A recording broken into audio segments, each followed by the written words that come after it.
paakyat. Binabaybay na namin ang kabundukan ng Puray. Kaiwan lang yung motor namin. Haggard na ang face ni Lola mo. Aray ko. Laula? Bakit? Lubitin ko naman. Lepin na. Kaya ko na ayaw.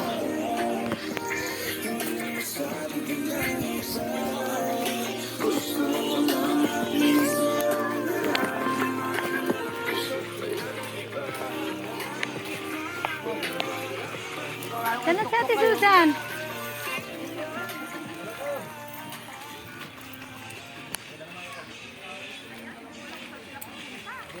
Di pa tayo pa, tawid mo.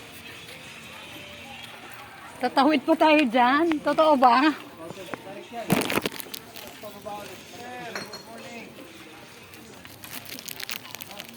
O yun. Aakyatin pa daw namin yung 3 bundok. So ayan, kakain na ako.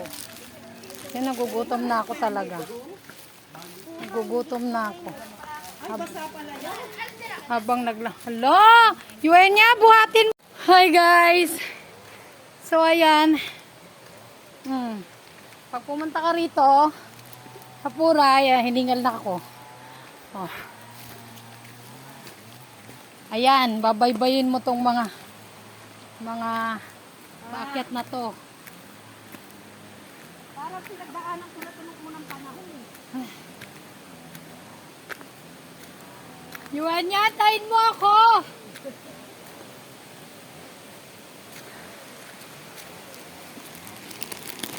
Ayan. Si Susan, mga ilang bundok na ito yung nakit natin.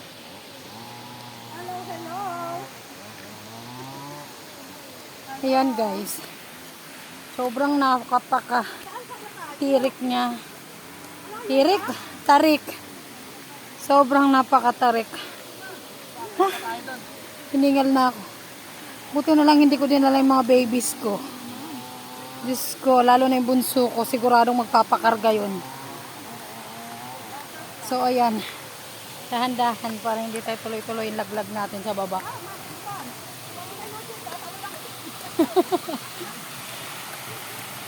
So ayan. Dahan-dahan.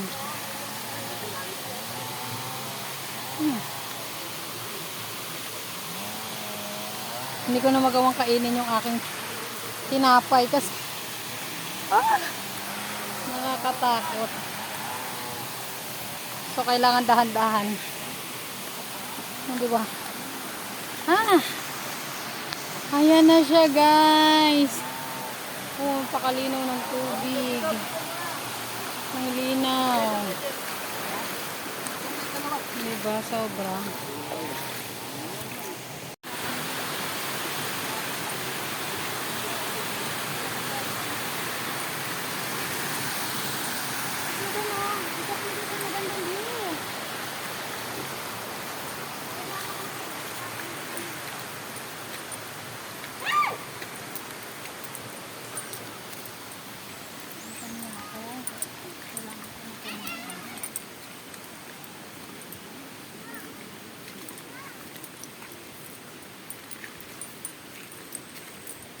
Dami.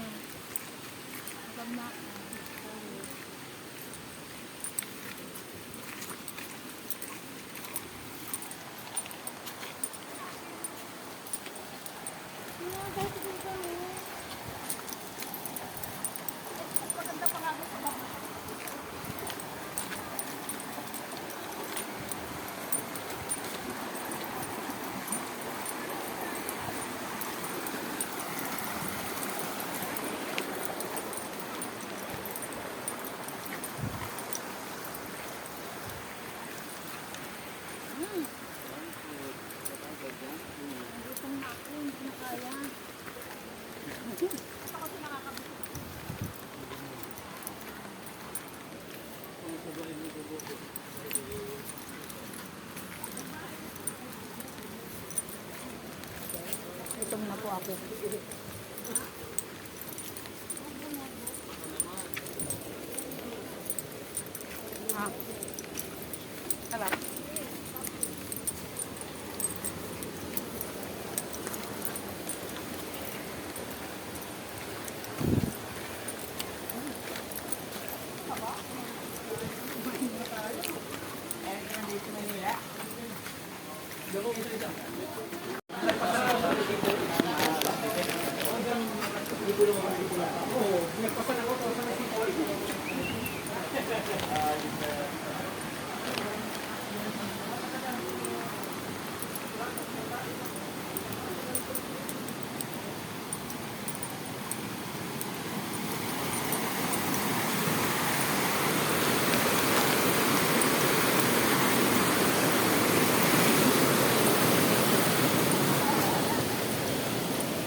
Diyan yung naka-stripe.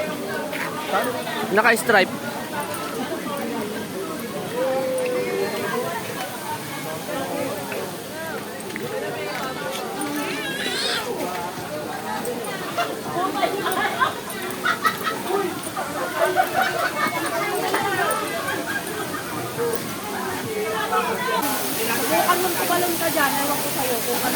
Oh, naupo pa siya, nakikiramdam pa siya.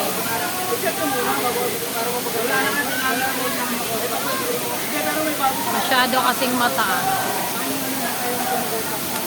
Saka nakakatakot. Nakakatakot siya, guys. Takot din siya eh, oh. Ah!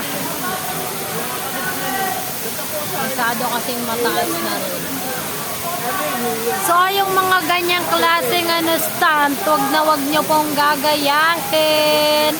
Lalo na po kung hindi kayo expert. Okay. O, tingnan mo si kuya, nagdadalawang isip pa siya kung tatalon siya or hindi. So, wag na natin panoorin dahil ako kinakabahan din. Ah! Tatalon na siya.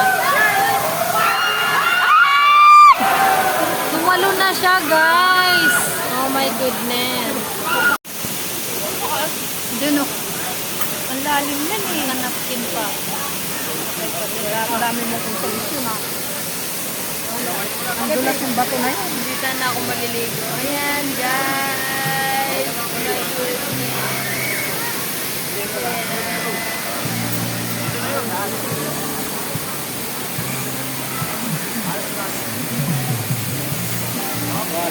goodness.